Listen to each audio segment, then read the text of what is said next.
आप लोगों को पता है, जब मैं कश्मीर में ग्राउंड रिपोर्टिंग करने गई थी, आप लोगों ने देखी है मेरी ग्राउंड रिपोर्टिंग, तो मुझे एक बात वहाँ के हर व्यक्ति कहते थे, जितने भी लोगों से मैंने बातचीत की थी, उन्होंने मुझे कहा था कि कश्मीर के अंदर ये जो आपको शांति दिख रही है, ये एक बड़े तूफान की तरफ इशारा करती है। उन्होंने मुझे कहा था कि कश्मीर को ठीक आप वैसे ही समझिए कि जैसे स्प्रिंग के ऊपर कश्मीर को रखा गया है। अभी प्रेशर के साथ आप इसको दबा तो सकते हैं, लेकिन जैसे ही आप स्प्रिंग हटाएंगे वैसे ही फुल प्रेशर के साथ कश्मीर में उछाल आएगा। आज ठीक वैसा ही मंजर हम लोगों ने कश्मीर के पहलगाम में देखा, जहां पर आंकड़ों के हिसाब से बताया जा रहा है कि 27-28 लोगों की जान चली गई है। आतंकवादियों ने उन्हें नाम पूछ करके, पत्नियों से नाम पूछ करके, वो हिंदू थे इस वजह से उन्हें गोली मार के भून दिया, और 2-3 बताया जा रहा है कि फॉरेनर्स भी मारे गए हैं। तो ये उसी घटना की तरफ, उसी बात की तरफ वो लोग इशारा कर रहे थे। ये मुझे उस वक्त समझ में नहीं आया था। जब मैंने ये बात सुनी, जब मैंने ये खबर सुनी, तो मुझे राजीव दीक्षित जी की एक बात याद आई, जो मैंने बहुत पहले मैं उनको सुनती हूँ, तो मुझे उनकी एक बात याद आई कि उन्होंने कहा था कि कश्मीर को अगर ठीक करना है, कश्मीर के अगर सिचुएशन को अगर संभालना है, तो वहाँ की टूरिज्म को कहीं ना कहीं बॉयकॉट करना चाहिए। मुझे तब उनकी बात लगी थी कि ऐसा थोड़ी करना चाहिए। कश्मीर तो इतनी सुंदर जगह है, भारत का स्वर्ग कहा जाता है, पृथ्वी का स्वर्ग कहा जाता है, मिनी स्विट्जरलैंड बोला जाता है, वो ऐसा क्यों कहते होंगे। लेकिन जब आज मैं ऐसी घटना सुनती हूँ, तब मुझे लगता है कि सालों पहले राजीव दीक्षित जी ने ये बात क्यों कही होगी।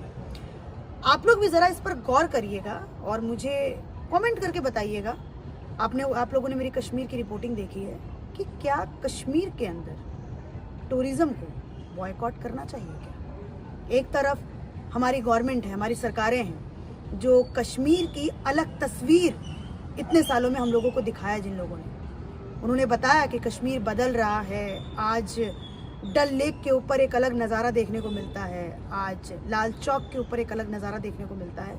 लेकिन वहीं दूसरी तरफ कश्मीर से कभी हमें ऐसी खबरें आती हैं कि वैष्णो देवी के दर्शन करने गए श्रद्धालुओं को बस से उतार करके बस पे उनके वार कर दिया जाता है, फायरिंग कर दी जाती है बस पे, बस खाई में गिर जाती है, 40-50 लोग मर जाते हैं। तो वहीं दूसरी तरफ ये भी खबर आती है, जैसे आज ये घटना घटी, कि नाम पूछ करके श्रद्धालुओं पर नहीं, टूरिस्ट पर हमला किया गया है। तो क्या हमें राजीव दीक्षित जी की बात पर दोबारा से विचार करना चाहिए। लोग मुझे ट्रोल कर सकते हैं इस बात पर, लोग मुझे कह सकते हैं कि मैं कश्मीरियत पर सवाल उठा रही हूँ, लेकिन हाँ, इस वीडियो के माध्यम से मैं 2-3 मुद्दों पर सवाल उठाना चाहती हूँ। पहले तो इंटेलिजेंस एजेंसी, आप लोग क्या कर रहे थे। लेकिन ये भी बात है कि घर में बैठ करके सवाल उठाना ईजी हो जाता है, उन लोगों का काम बहुत मुश्किल होता है, मुझे मालूम है। लेकिन शायद ये बहुत बड़ी घटना थी, इसके पीछे बहुत बड़ी प्लानिंग भी रही होगी। 8 से 10 आतंकवादी थे जो खुलेआम पहलगाम में घूम रहे थे, जो पता नहीं किसी लोकल का उन्होंने सपोर्ट लिया होगा, किसी तरीके से वो रह रहे होंगे, क्या कर रहे होंगे पता नहीं।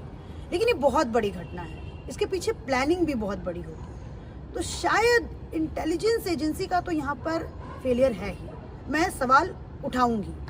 और दूसरा, लॉ एंड ऑर्डर पर भी सवाल उठता है कि भाई वहाँ पे प्रशासन है, वहाँ पर आर्मी है, इतनी ज़्यादा आर्मी है, मैंने खुद वहाँ पर देखा इतनी ज़्यादा आर्मी है, उन पर भी सवाल उठता है।